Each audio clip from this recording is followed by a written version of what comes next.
Hello, and welcome to the Fisker Inc. Third Quarter 2023 earnings call. All lines have been placed on mute to prevent any background noise. After the speaker's remarks, there will be a question and answer session. If you would like to ask a question during this time, simply press star one on your telephone keypad. If you would like to withdraw your question, again, press the star one. I'll now turn the conference over to Frank Boroch, Vice President of Treasury and Investor Relations. Please go ahead. Thank you, operator. Hello, everyone, and welcome to Fisker's third quarter earnings call. As the operator mentioned, I'm Frank Boroch, VP of Treasury and Investor Relations.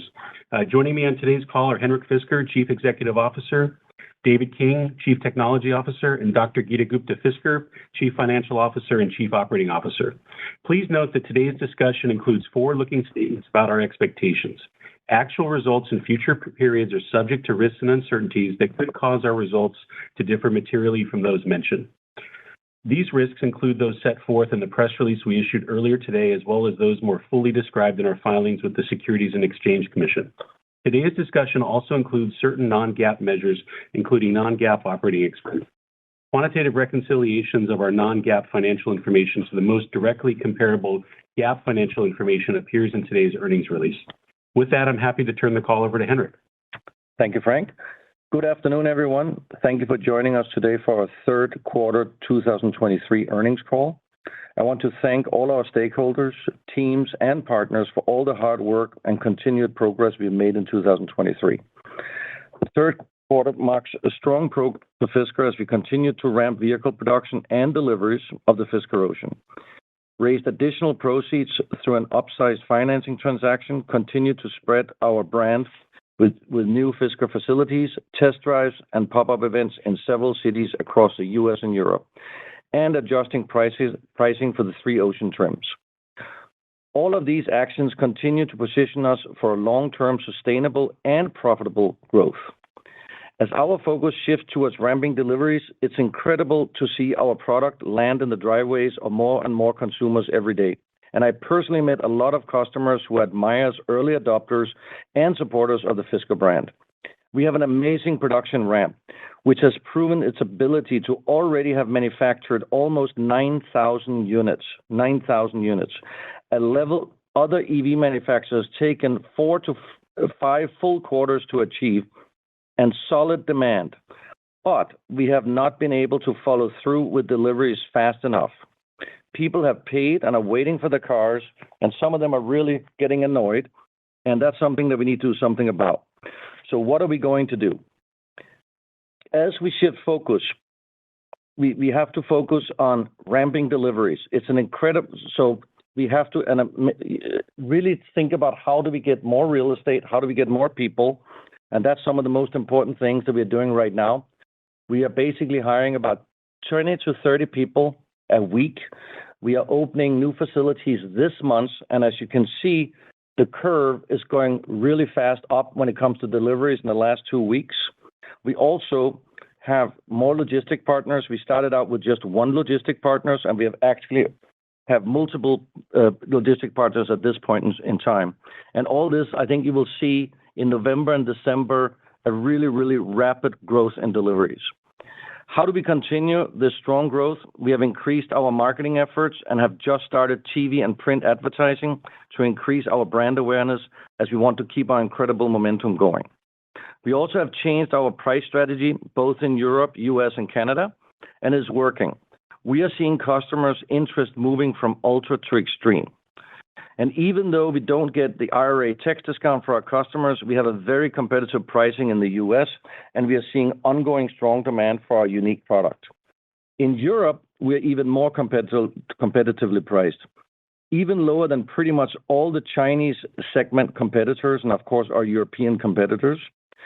As our own factory is in Europe, with lower logistic costs combined with our direct-to-customer sales model. All continental Europe and US markets are up and running, and UK market up and running. Germany is the strongest market in Europe, with customers coming from German premium brands that adopt the Fisker Ocean. When I was in Germany a couple of days ago, I actually asked to call 3 random customers in Germany, and I want to find out why they bought the Fisker Ocean, what was the top reasons. And all 3 actually happened to come from a BMW car. and they all said it was about sustainability. They wanted to be with a brand that not only made only electric cars, but also had top priority and focus on sustainability. Some of the features they liked in the vehicle above from that was basically the California mode, the solar roof, and even the turquoise trays. So that's obviously unique features that nobody else have, and I think that again put us in a really unique competitive situation. Let's go to the detailed Ocean update. As mentioned earlier, we are encouraged to have delivered 1,097 vehicles in Q3 and exceeded that pace in just the months of October, and November is tracking even higher. Now that we have filled our outbound logistic pipeline with finished vehicles moving through various stages, we can provide consumers with more accurate delivery estimates and strategically ramp our deliveries. With a demonstrated ramp in production well underway, this heightened focus on our delivery capability will reduce the gap between production and delivery times. We have continued to add sales and service team members to support the strategic focus. Our total number of marketing, sales, and service employees has increased more than 4 times since the end of 2022. This remarkable team continues to work around the clock to bring world-class vehicles to consumers. Not only are we expanding into new markets, but also expanding within existing markets. In Europe, businesses are responsible for a large share of vehicle purchases, more than in the US. For example, in the UK, over 50% of new vehicles were sold to businesses last year. Employer fleets programs are quite popular, especially those where companies offer their employees the ability to lease a vehicle with pre-tax money. Fisker is negotiating over 20 agreements with operators in Europe that will provide broader consumer access to the Fisker Ocean and represent a new growth channel for us. These agreements could add tens of thousands of potential Ocean customers. It has been exciting to see the positive feedback and reviews from early customers and third-party sources. We also recognize we are continuing to pursue to optimize the user experience, and we are pleased to have recently rolled out our first over-the-air software update to address bugs and enhance the driving experience. Very few companies actually have OTA capabilities for in-depth engineering functionality of the vehicle beyond entertainment functions. I'm happy to say that Fisker does. Our new Chief Technology Officer, David King, will address these updates and over-the-air software strategy further in his comments. Additionally, we launched a series of how-to tutorial videos designed to help Ocean owners navigate their way around the Fisker Ocean. Fisker Ocean Max Range Challenge, a competition to see who can lock the longest range to Fisker Ocean, recently concluded. We are excited to see who emerged among the contestants in each country as a winner of our $1,000 prizes and who will be the grand winner of them all and win an all-expense trip out to our manufacturing facility in Graz, Austria. With deliveries already underway in 10 countries, we are poised to rapidly expand in coming quarters. Our deliveries in third quarter of exactly 1,097 cars is the fastest first full-year quarter delivery ramp of any U.S.-based EV OEM. And I want to thank our team for making this all possible. To date, we have delivered over 3,000 Oceans, with many more en route to customers, and people are still anxiously waiting to get theirs.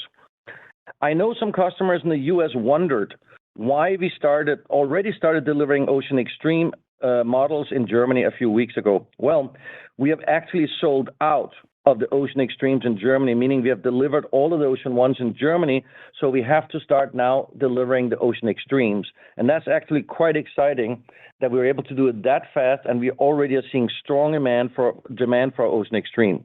And of course, Germany is the biggest market in Europe, as I mentioned earlier.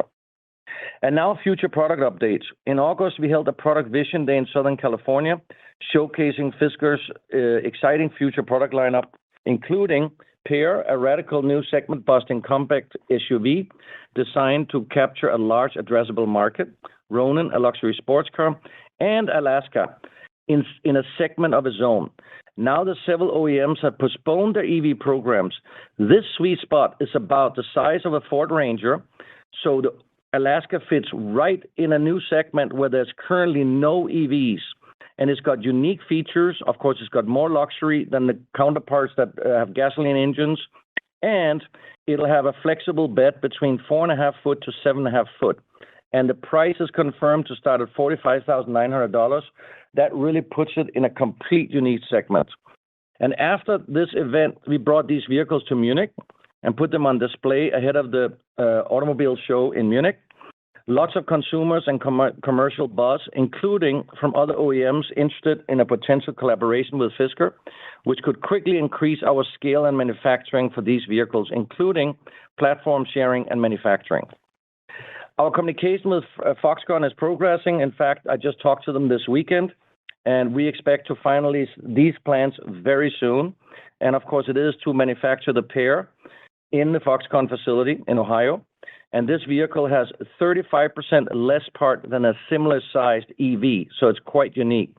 And we will also have a surprise around the LA Auto Show, which is about in a week's time, where we will actually show the production intent version of the Pear to journalists, and it will be available to see at our Grow Lounge for about a week during the LA Auto Show.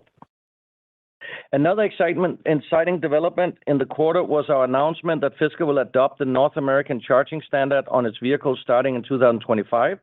We signed an agreement with Tesla that will provide our customers with access to over 12,000 additional superchargers around the US and Canada. Sustainability, as I mentioned, is one of our strongest pillars in the company, and ESG remains at the core of everything we stand for at Fisker.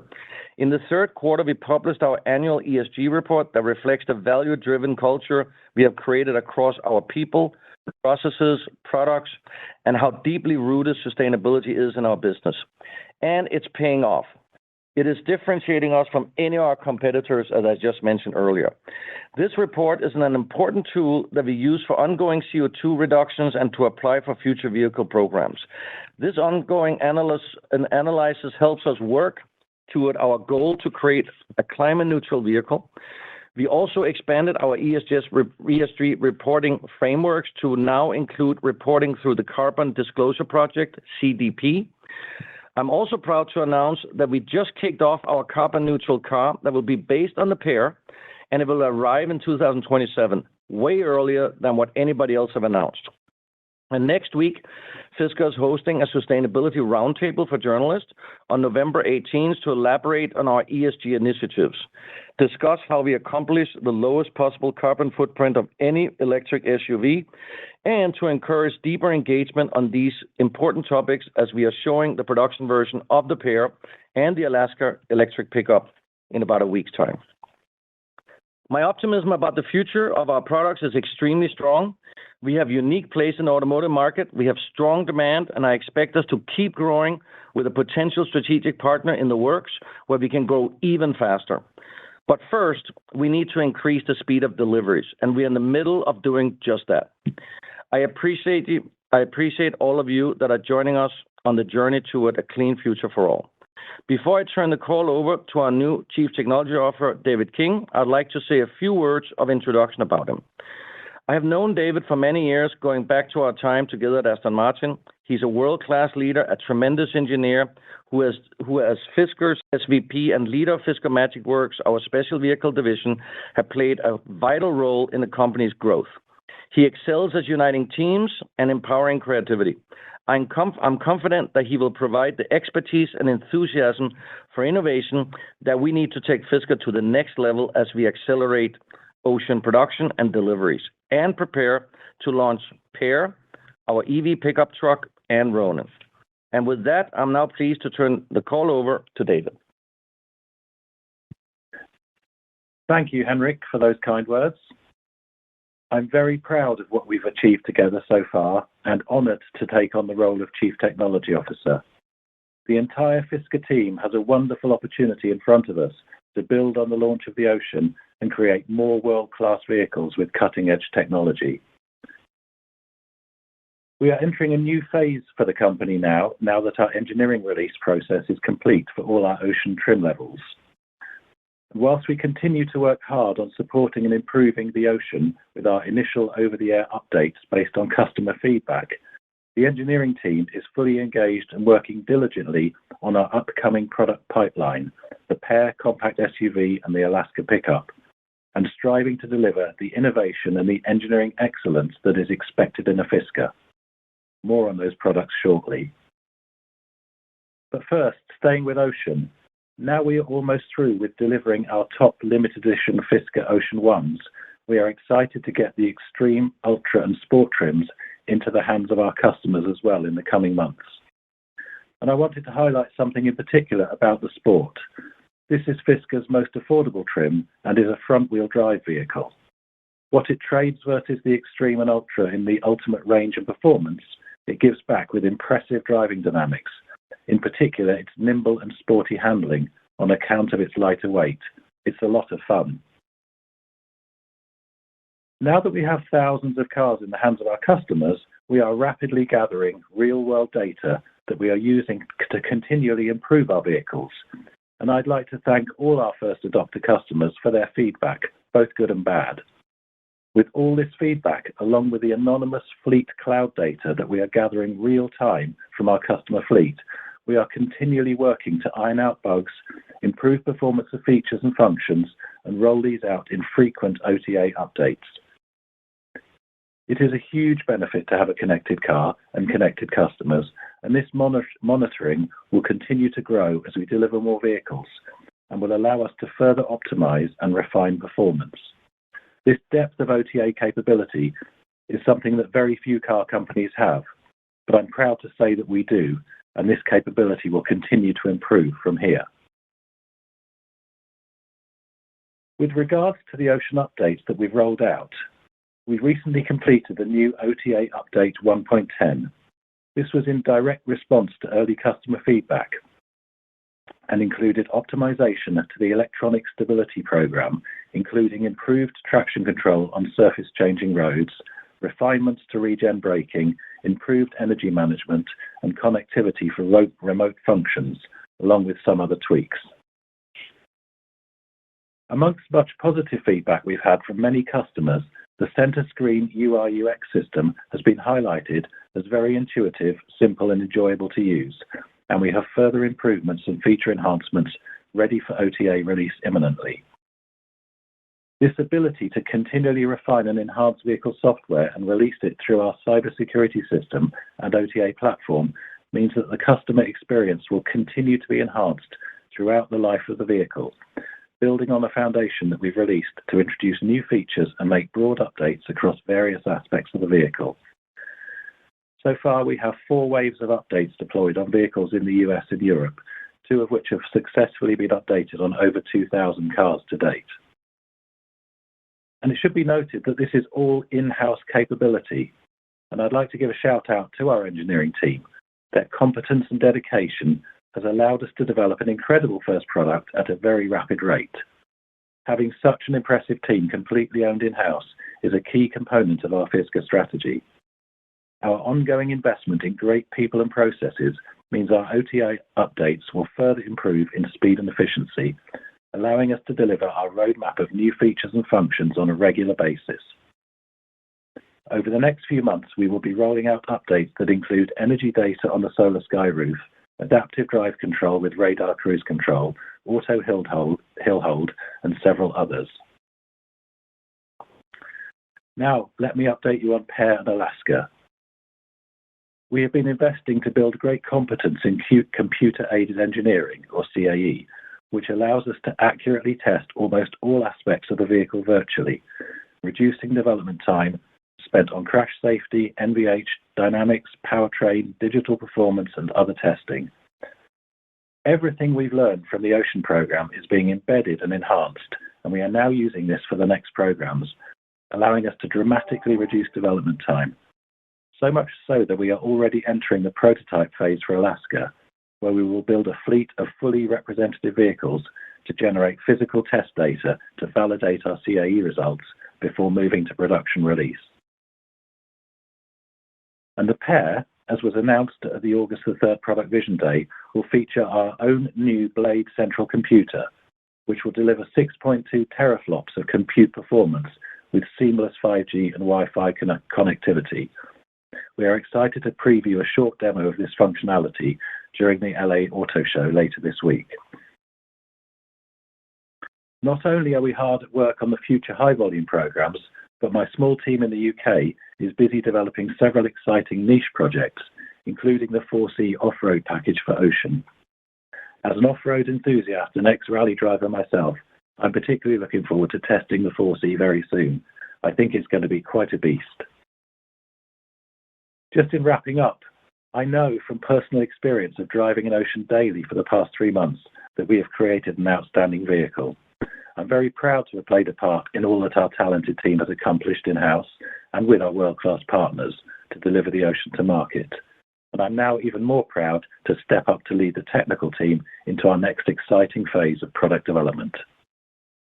Thank you. I will now turn the call over to Geeta. Thank you, David. I would like to begin by expressing my gratitude to the entire Fisker team, all our suppliers, and our customers who are with us on a very exciting journey.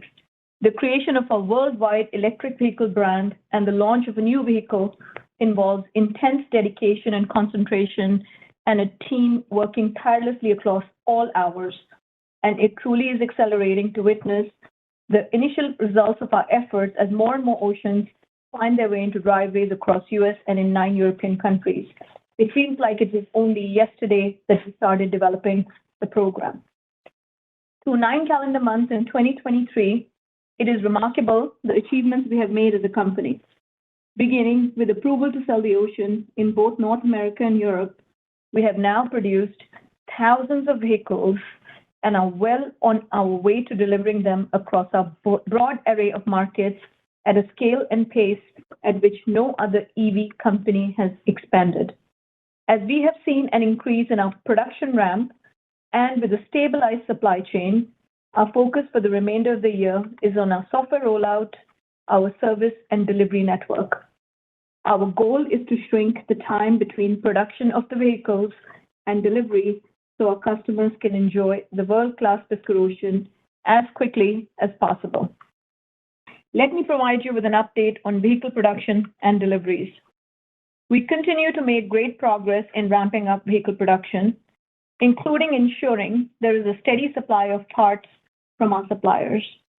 Including the impact from summer shutdown in August, 4,725 vehicles were produced in Q3, and that's up from 1,022 in Q2, a production ramp up to the tune of 430%. With the production process hitting its stride, our top priority has moved to supporting the growth and scale of our outbound logistics delivery network, launching multiple sites across EU and North America for preparing vehicles with latest software for delivery to our customers. In the third quarter, we delivered 1,097 vehicles, up from 11 in the prior period, an almost 10,000% increase. Let me provide some additional color on the delivery cadence during Q3, which grew from 86 vehicles to 279 vehicles in August to 732 vehicles in the last month. During 3Q, delivery efficiency was impacted by a variety of items that we are already improving. What we faced are logistical challenges as we ramped our truck and last mile transportation partnerships, and we streamlined our processes, which were compounded by a limited charging infrastructure at various processing centers. And in order to alleviate them, we are now adding mobile charging and static skids. And in addition to that, we also had some real estate constraints. On real estate, we experienced COVID delays, which impacted the timing of our permitting and construction schedules. We have multiple initiatives underway that will continue to improve our delivery efficiency. For example, we now have multiple sites ready that are ready to do go pickups and home delivery and will be ready by the end of the year. We're already thinking ahead for 2024 and are accelerating the acquisition of Fisker real estate as we conducted a survey where more of our customers want to pick up their vehicle from a Fisker facility as opposed to home delivery, which is also faster We are in the process of opening up a dozen new locations in North America, which will increase our throughput and provide more options for consumers. I recently visited our contactless pickup location in Long Island in New York, and it is a very central location, very exciting location, and we have more and more locations that are coming up. In parallel, we have added now 3 more delivery partners. We've introduced customer pickups and also something called Fisker Direct, where dedicated Fisker employees, they drive vehicles to customers if the distances are under 60 miles and give a personal tour of the vehicle. We have had employees from all different various parts of the organization participate in this initiative, and this has been a delight for several of our customers who enjoy listening to how the UI was developed or how the car was designed or how the propulsion works. This strategy increases our geographic reach and delivery volume capacity. Streamlining data integration to provide more accurate real-time information flow will also help us more efficiently plan and schedule deliveries. We are in the process of integrating the ETAs and delivery schedules, so we will be able to provide customers with more accurate home deliveries as we move forward, which I know has been an annoyance to several customers in the recent times. Fast forward to October, we delivered over 1,200 vehicles in October alone, more than the entire third quarter. And November month-to-date deliveries point to further growth versus October, illustrating the ongoing efficiency improvements in our delivery ramp. As Henrik mentioned earlier, till date, we have delivered over 3,000 vehicles, and we have hundreds more on the way to customers. The ramp in production and deliveries is coming at an opportune time where we are benefiting from several cost tailwinds. For example, our predominantly euro-denominated supplier contracts are benefiting from forex exchange rates that are close to their lowest levels in nearly 2 decades. Raw material and battery prices have also continued to ease, favorably impacting our input costs. Before moving on, I want to comment a bit on few larger macroeconomic issues that are at play. Interest rates are near 20-year highs, and they are, of course, impacting consumer spending. And we have seen a direct response from several OEMs who are pushing out their EV production timelines. This reduced industry supply is to a certain extent possible for Fisker, as it gives us more runway to develop our amazing portfolio of vehicles and allow us to continue to stand out as a high-quality option for consumers who are making EV purchasing decisions today and for us to gain a larger market share. In addition, our commitment to sustainability and the EV transition is unwavering. Turning to supply chain, we continue to make progress with most of our suppliers, successfully ramping and maintaining high quality. However, during this ramp phase, we still expect to experience the occasional bottleneck from few suppliers that may have challenges meeting our high volume targets in a very short period of time. Supply chain task force is engaged and deployed in the field, working to support our suppliers to achieve our mutual objectives. To give you an example, winter tires. Most countries where we sell in Europe have laws making driving on winter tires obligatory from the month of November to the month of March. We experienced a shortage of winter tires that is now getting resolved. Absent successful resolution, this could slow us down in the winter months in Europe. By adjusting our near-term production plan, we provide our suppliers additional opportunity to focus on ramping while maintaining quality, while at the same time we redouble our efforts on our delivery ramp. In the US, as I mentioned earlier, we are adding physical real estate to meet the surprising high demand for in-person facility vehicle pickup as opposed to home delivery. There are just a few examples of how we continue to stay nimble and adjust incoming feedback in changing business needs or market conditions. Now, turning to our Q3 results, balance sheet, and outlook for the remainder of 2023. Our third quarter revenue totaled $71.8 million, driven primarily by initial Ocean vehicle sales. During the quarter, we delivered 1,097 vehicles. Our third quarter cost of goods sold totaled $83.9 million, which included $18.2 million of non-cash inventory adjustment impact associated with initial production ramp. As our production ramp continues, we expect inventory adjustments to diminish. In the quarter, GAAP gross margin was negative 17% and non-GAAP gross margin was 9%, which excludes the inventory adjustment. There were additional impacts from FX, geographic mix, and higher input costs with a first-in, first-out inventory treatment that collectively shaved another few points of the margin, which would have ended up in the mid-teens if they were added back.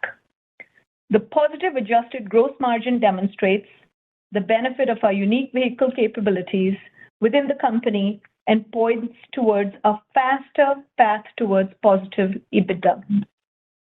Our Q3 operating expenses totaled $87.4 million, which was down 38% year-over-year and down 1% over quarter, as launch-related R&D expenses continue to taper off while marketing, sales, and service investments increased.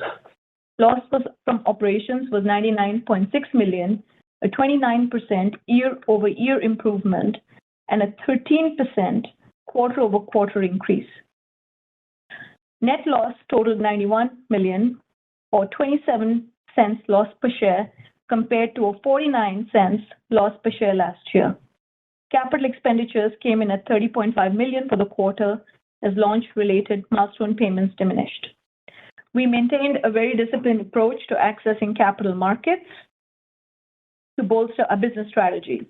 During the quarter, we raised an additional $150 million of gross proceeds from an existing investor to the same innovative financing structure as previously announced agreement in July.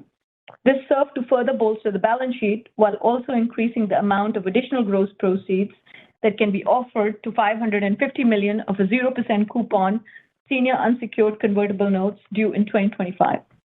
We finished Q3 with $625 million in cash and restricted cash. This cash balance excludes approximately $50 million in VAT receivables that we expect to receive as refunds or we monetize against upcoming sales taxes as we continue to sell cars in various European countries. Turning to our outlook, neither our production nor demand are limiting our deliveries, but rather it's the delivery and the service infrastructure. We have a great product, and our customers want the product. We are in the process of dramatically overhauling our service and delivery infrastructure to keep up with the demand until the delivery process has reached our goal, which we expect later this year. We have now come to a stable production volume within an extremely fast and a very compressed time frame that has never been done before by an EV company. As we work to scale our outbound logistic operations and we optimize our delivery and service network, we are updating our production guidance for 2023 to a range of 13,000 units to 17,000 units. This is a very prudent change that we need to do to enable a global delivery and logistics platform to scale so we can serve our customers even better and we are not sitting on inventory. This is also essential for our continued capital expenditure and parts and vehicle inventory discipline to better manage our working capital. This may be short-term pain, and it may not be something that Wall Street wants to hear, but it is extremely responsible for us, and it is essential for us that we do this for the long term to provide a great service for our customers and set the organization for seamless growth. As our delivery capability expands, our delivery efficiency should improve, and with it, working capital will become almost organic. Logistics from Europe to ultimately last mile delivery to a customer in the US is very complex, and several customers may not understand it, as several customers, when they see on their web or app that a vehicle is produced, they are wondering why do they not get it within a few days. So let me explain a little bit of the complexity. As vehicle units get produced by Magna and they get handed over by Magna to Fisker, they arrive in a compound 20 kilometers away. They await a rail to get to the port of Zeebrugge in Belgium. They At that point in time, they await getting on a vessel and they make their way to 5 chosen ports here in the US. As they arrive at the ports, they get required software updates as we are consistently releasing software during the course of previous several weeks, and we will continue to release software. These vehicles then make their way to vehicle processing centers all over the US for final pre-delivery inspection and preparation for delivery to our customers. This entire journey can take anything from 5 to 8 weeks, more than what happens when a vehicle is going to a European customer. Our overall non-GAAP SG&A, R&D plus CapEx guidance for 2023 remains in the range of $565 million to $640 million, with SG&A moving higher and CapEx decreasing.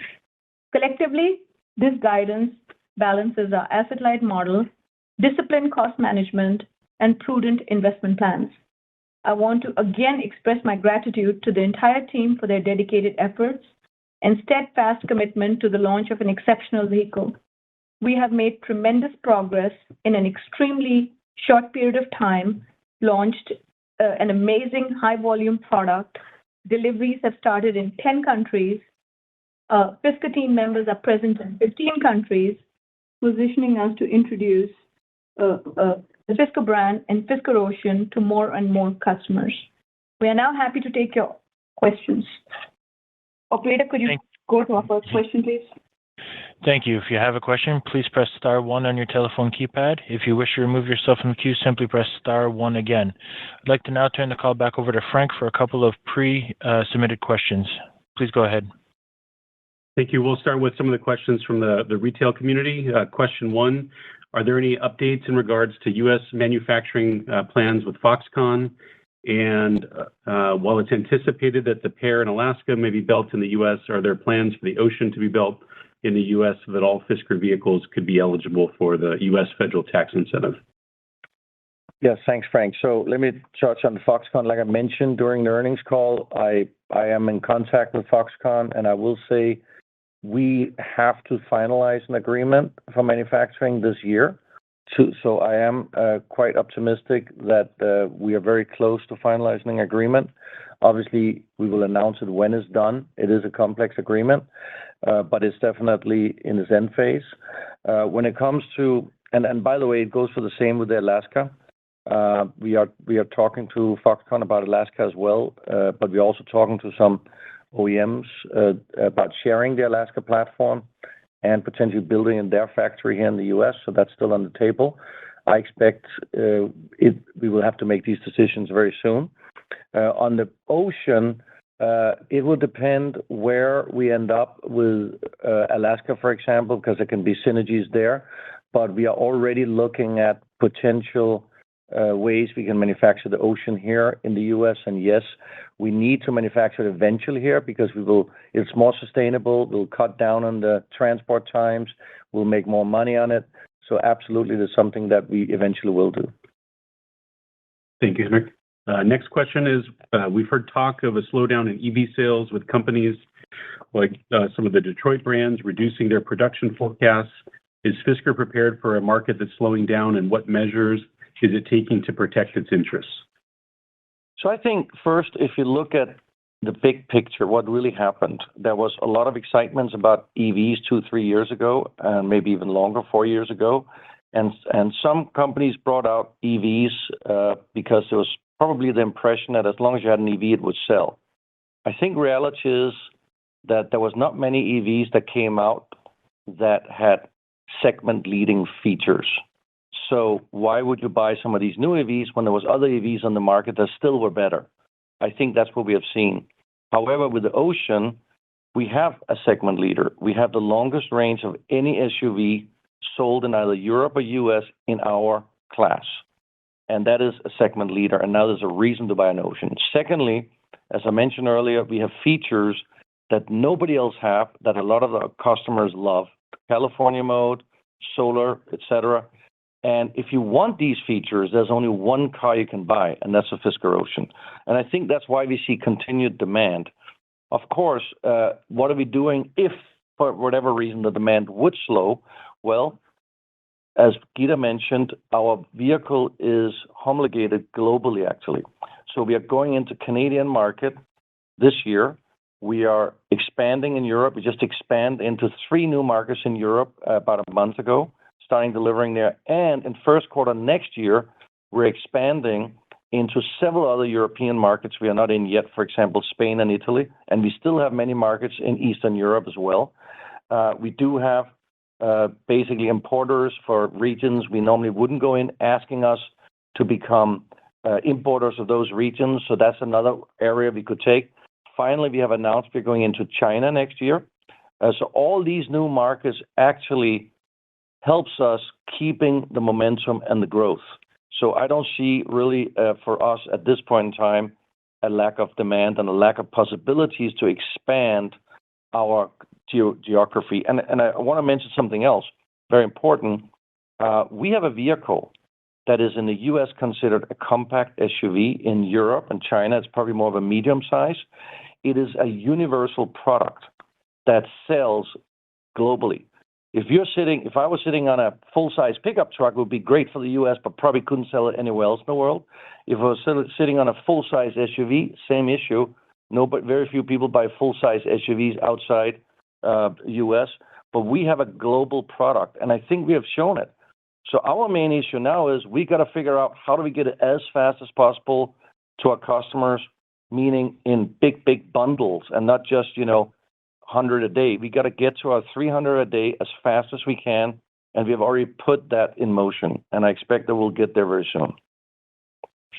Great. And the last question from the retail community, with deliveries delayed, how is Fisker addressing customer support, and how fast can Fisker reps reach customers when a driver has questions? Well, so we, of course, recognize, as I mentioned in my script earlier, that we have a gap in our service and delivery infrastructure. The first thing we've done is, in terms of our marketing, sales, and service employees, it's actually increased more than 4 times since the end of 2022. So we are hiring in every area. We are hiring in home delivery, Fisker Direct, a team that delivers vehicles to you. We are also ramping up our real estate initiatives. We increased the number of our delivery partners. In addition to that, we have also set up a call center where customers can call in and ask questions about their delivery and ask questions about their service. We actually have currently an initiative ongoing in the company called Excellence in Service, where we have put a group of experts together to look at how they can reach out to all the customers, because we still are obviously in the thousands, still in the single-digit thousands, and to make sure that if there are pending accessories or if there's any areas that we need to support customers with, including any software upgrades or any questions about the vehicle or any dents or scratches the customer needs help with, or any usability issues, we are constantly informing and engaging the customers. So all customers may not have received a phone call, but every customer will, as this task force embarks on making sure that all our customers are heard. We're also in the journey of hiring mobile techs all over the country. We already have a very substantial pool of technicians, almost bordering to 75 technicians, and this will keep growing. So we can serve our customers no matter which state you're in or which part you're in, as long as our mobile techs have their toolkits and a computer and they have the ability to repair your vehicle. We have partnered with various body shops across the country, so if there are any cosmetic issues, those can easily be dealt with. We are currently utilizing a global network with a third party called Odessa, but as I mentioned earlier, we have our own locations coming live, which will also have capabilities of service. Now, we typically do not expect customers to come to our facilities and we will come to you, pick up your vehicle, but certain facilities will also allow customers to visit if that is more convenient. Now, our remarkable team continues to work around the clock to bring our world-class vehicles. And again, I want to remind everybody that we have a 1844 number where customers can call to receive immediate assistance, or they can also email their queries typically. Thank you, operator. Can we please go to the line for the next question? Your next question comes from the line of John Babcock of Bank of America. Your line is open. Hey, thanks for taking my questions, and thanks for all the details here. I guess just starting out, if you could just provide a little bit more clarity on the production. I mean, it sounds like, basically what you're doing is pulling back production, in part to make sure that you can deliver the vehicles, in a reasonably expedient fashion, but also at the same time not building inventory. If you could just provide some clarity on that, and also, whether you're having any challenges in getting the vehicles built. I just want to make sure I fully understand that setup. Yeah. So I think on production, I want to reiterate, as I mentioned earlier, we have absolutely zero challenges in ramping up production. In fact, we even have days where we have hit 200 units a day. Absolutely no challenges in building vehicles, and absolutely no challenges in getting parts into the factory and building up vehicles. As Henrik mentioned, we've already built up a very healthy inventory of 9,000 units. Where we are today is the lag between getting the vehicles from Europe into US, as I explained in detail. And along the way, we are also, of course, performing software updates as we are releasing software on a continual manner. And this creates a certain lag or delay as the vehicle arrives in US and processing. As we built up a very healthy inventory, we think it's very prudent, and it would almost be irresponsible to not control that inventory in a more responsible manner, and also to make sure that we don't have too many vehicles sitting around. Since these are all pre-sold, we want to get the vehicles as fast as we can to the customer. So it's a conscious, very prudent approach to make sure we manage our inventory, customer expectations, provide a world-class experience, and also do proper cash management. It also goes to show that as we ramp up our service and delivery infrastructure, along with that, we can completely ramp to our ultimate target, which, as Henrik mentioned, was 300 units a day. Gotcha. Thank you. That's perfect. And then just one follow-up here. As it pertains to Foxconn, you're working to finalize the contract there. Assuming that is ultimately completed, how far along is the Foxconn facility? So in other words, is it at the point where you'd be able to produce vehicles there in 2025, or might it be pushed back a little bit because there's still a decent bit of setup that needs to be done, within the facility to get vehicle production to that state? No, you're correct. We are still on target to start producing vehicles in 2025. That was as short as I could make it. Thank you. Your next question comes from the line of Chris McNally of Evercore. Your line is open. Thanks so much, and again, appreciate the detail on the growing pain. So just to follow up on John's conversation, maybe to start, there'll be a focus on, Geeta, you mentioned that the cash cycle, with the big working capital outflow in Q3, as you sort of close the gap on production versus deliveries in Q4, could you just talk about how we should see that working capital change into Q4 and maybe the beginning of next year, as that's probably the biggest swing on your free cash flow? Yeah, I mean, Chris, I think our goal, like I mentioned earlier, was to bridge the gap between what you produce and what you deliver. And there will always be a lag, of course, but I think that the goal is to get that gap shorter and shorter and shorter.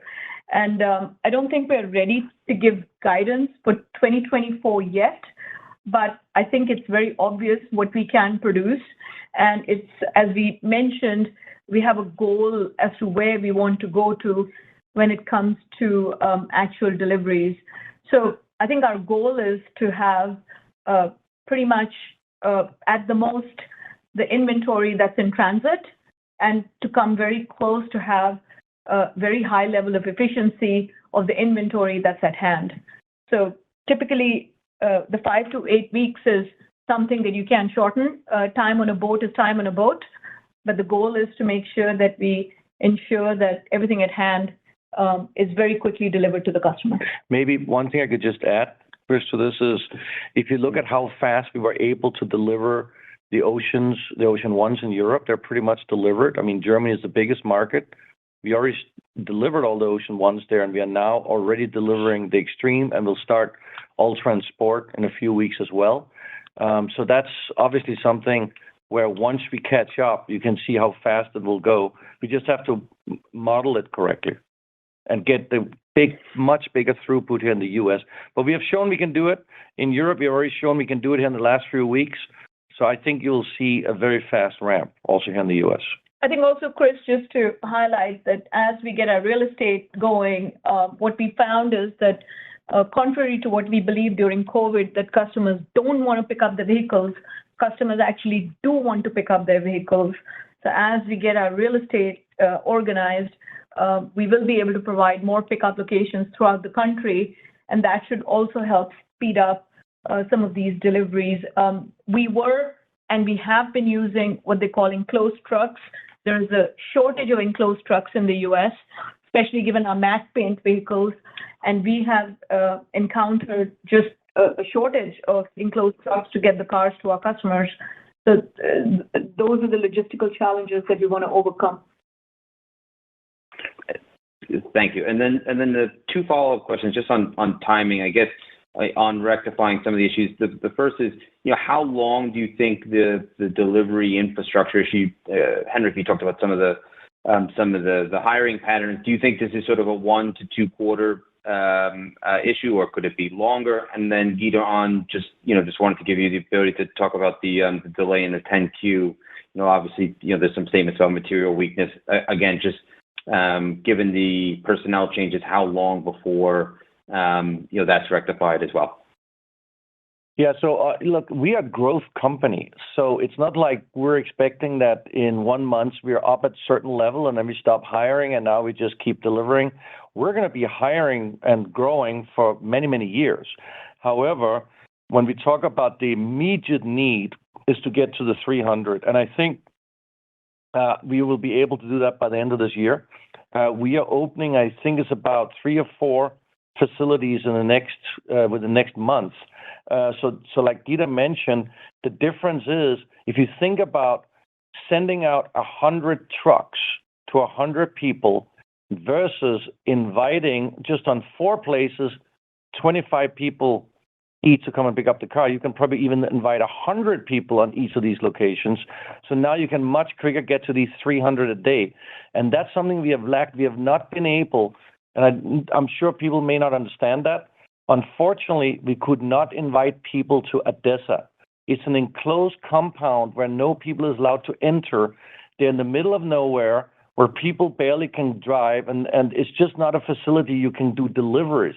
So that impacted us much more negatively than we originally had thought. And we immediately changed that in the last couple of months, and we are now ready to start these mass deliveries at our own facilities.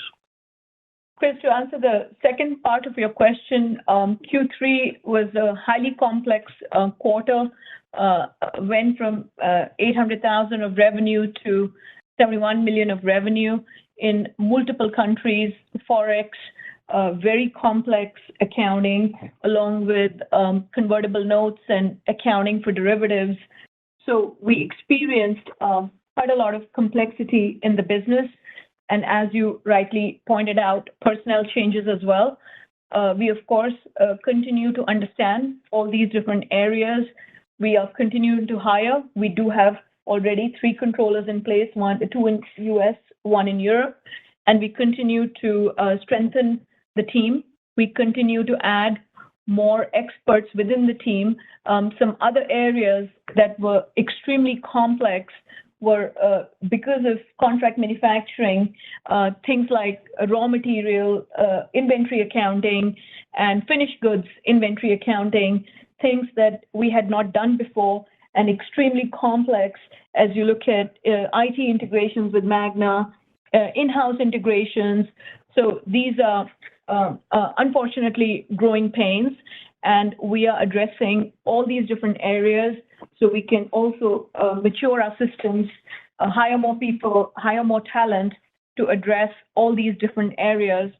And it's a work in progress. We are working tirelessly, very hard to get the queue done. So more to come on that. Your next question comes from the line of Nick Amicucci of Cowen. Your line is open. Hey, everyone. Just a couple from me. Just thinking about, just in regards to all of this hiring, 20 to 30 people a week, yet only a $20 million increase in SG&A and kind of operating expenses staying flat. Just wanted to know how to kind of think about that, given the SG&A level in 3Q and how we should think about it going into 4Q. And then along the same lines, increasing your real estate footprint across different geographies, yet CapEx is decreasing. So just wanted to kind of round out those operating expenses and understand what we could kind of think of as run rate. Yeah, so I think on SG&A, it will absolutely continue to increase because we're going to continue to hire people, hire technicians, tools. We're going to continue to lease facilities. We are not buying real estate, so we don't own real estate on the books. The main CapEx is obviously any refurb or any lifts or any tools we put in. That's, to be honest, not that major compared to the overall facility and payroll and hiring people within that facility. So we will continue to expand our footprint. And obviously, at some point, there is a ratio of how many sales agents and how many delivery agents and how many service agents you have. But the one lesson that we definitely learned is that we are going to overcapacitize so we can provide a stellar service to our customers. So when we look at our next production ramp or we add additional models, we are prepared and ready. So I think that we could have potentially invested in real estate and started hiring maybe a couple of quarters earlier, but we did not foresee that the delivery infrastructure or service infrastructure or permitting would be so difficult. So I would expect SG&A to continue growing. Got it. That makes sense. And then just with regards to kind of deliveries again, so the 3,000 kind of to date, so that would imply roughly like an exit rate of around 45 vehicles a day. Just seems like a steep ramp to the end of the year to get to 300. Understand that opening multiple different areas where you're able to pick them up, but wanted to kind of confirm too. You guys had mentioned additional logistics partners. Are those in the process? Because I know kind of going back a couple of quarters, there was some kind of more growing pains with the logistics partners just being able to get enough vehicles on the ships and stuff like that. It seems like that's probably not going to be an issue, but just wanted to see how long of a ramp period there is associated with that to try and get. I mean, is that able to be done in a month to get to that 300 vehicle a day? Yeah, I can answer part of the question. So I think the 45 number is a little bit skewed because obviously every day we are increasing the number of deliveries. So if I have to look at the last couple of days, we were almost close to 100 deliveries. So I think the ramp is very, very steep as we move forward. In addition to that, you asked what are some challenges.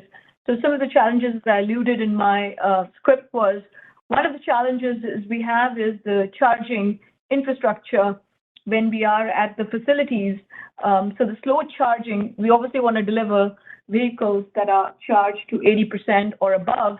And slow charging or L2 charging is obviously something that slows down.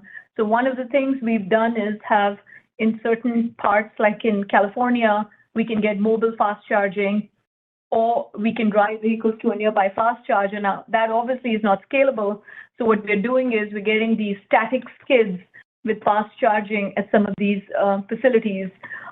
In addition to that, getting our own real estate would also help significantly because we have our own people. We can work around the clock.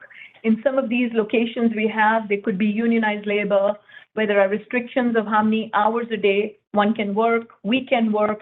So access to some of those facilities with limited time frames. And then finally, as I mentioned earlier, home deliveries where you need an enclosed truck is a little bit of a challenge just because of the reduced number of enclosed trucks availability.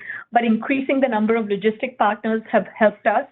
We're also looking at some IT integrations with some bigger logistic partners to help moving forward. I personally think that as we have a mix of pickups with home deliveries, this ratio will vastly improve, and I expect that more than 50% of our delivery should be a pickup or something under 60 miles that we deliver direct to the customer. Maybe just one last thing I can add. I think if you look at any car company in the world during the first 6 months of ramp, those vehicles almost always demand more care than once you're up and running, because you might be doing actual flashing software, you might be adjusting certain things, and that's normal in any car ramp.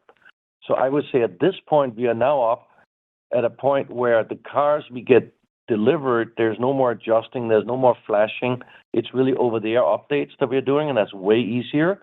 And then as Geeta mentioned, people coming in and picking up cars at our facility is totally different because we cannot have people coming on these other external facilities. It's not allowed. So that's going to make a huge change. Your last question comes from the line of Chris Pierce of Needham. Your line is open. Hey, I wanted to get, I know you don't want to talk about 24, but is it safe to assume that backing into production in the fourth quarter of this year will be around 9,000 units? That's a low end of the spectrum for 24 because of what you're pulling back on production? Is that the right way to think about it broadly? Sorry. I think this was not clear what you... Sorry, would you mind repeating the question again? Yeah. So your 13,000 to 17,000 production guidance for the year, you can back into around 9,000 units in the fourth quarter. Is that a low quarterly run rate for 24, like a baseline assumption because you're pulling back production right now? I just want to get a sense how to think about 24 without a specific number. No, I don't think that it's an indication of what can be achieved in 24. I think pulling back production simply means that we are being more pragmatic about inventory. And I think from a production run rate, we have made investments both with suppliers and at Magna to achieve what we can achieve. So I don't think this is an indication of guidance for 2024 in any way. Okay. But in the 300, you kind of mentioned the number 300 a couple of times. Just to confirm, 300 was ideal production per day in Magna, but 300 is also ideal deliveries per day in the fourth quarter. I just want to make sure I fully understand. So 300 a day is what? Yeah. So 300 a day is a daily production rate that we have currently the capability, if we wanted to. If we had the capability and we could deliver those vehicles, we could make that at Magna. Of course, it's a fully capacitized production. It would, of course, mean that we would also have to ramp suppliers, since Magna would require suppliers to be capacitized at that rate as well. But of course, the main thing there is that you have to be able to catch up to production with deliveries for that rate. Okay.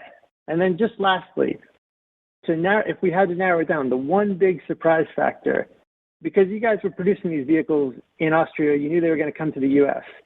So that part wasn't new. But what's new is the difficulties at Odessa, or that's what you kind of came to realize. And that's what you're looking to solve right now? That was the surprise factor?